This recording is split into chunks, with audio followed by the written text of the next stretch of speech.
বামপন্থী রাজনৈতিক সংগঠন আরএসপি এবং আরওয়াইএফ এর উদ্যোগে একাধিক দাবিতে কোচবিহার থেকে কলকাতা পর্যন্ত শুরু হয়েছে র্যালি।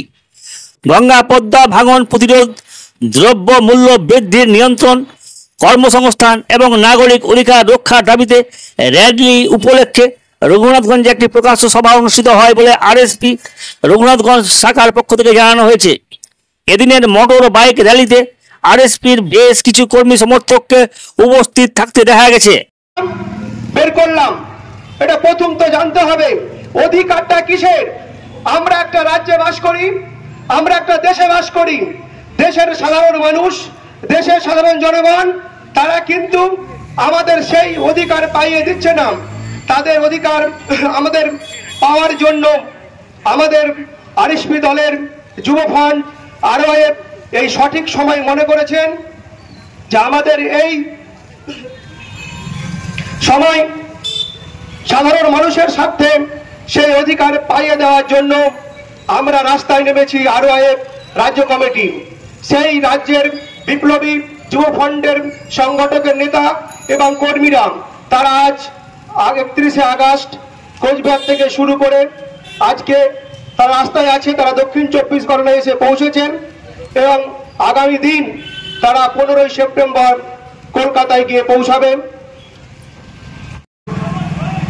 গঙ্গা পদ্মা ভাঙনের স্থায়ী প্রতিরোধের দাবিতে আগামী 9 সেপ্টেম্বর আরওয়াইএফের ডাকে বহরমপুরে মহামিছিল সমাবেশে দলে দলে যোগ দিন। বেকার যুবক যুবতীদের কর্মসংস্থানের দাবিতে আরওয়াইএফের কোচবিহার থেকে কলকাতা পর্যন্ত অধিকার যাত্রা কর্মসূচি সফল করুন। অধিকার যাত্রা কর্মসূচি সফল করুন। আগামী 9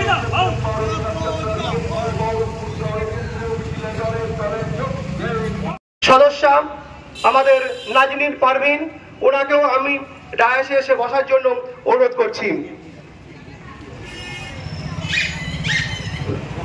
আজকে আমাদের এই রঘুনাথগঞ্জ লোকাল কমিটির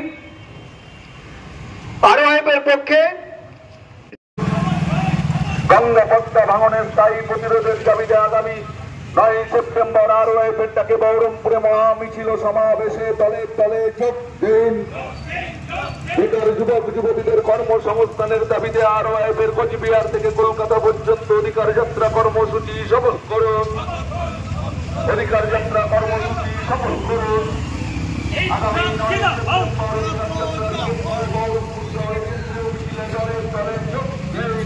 ভিত্তিক শিল্প করতে হবে।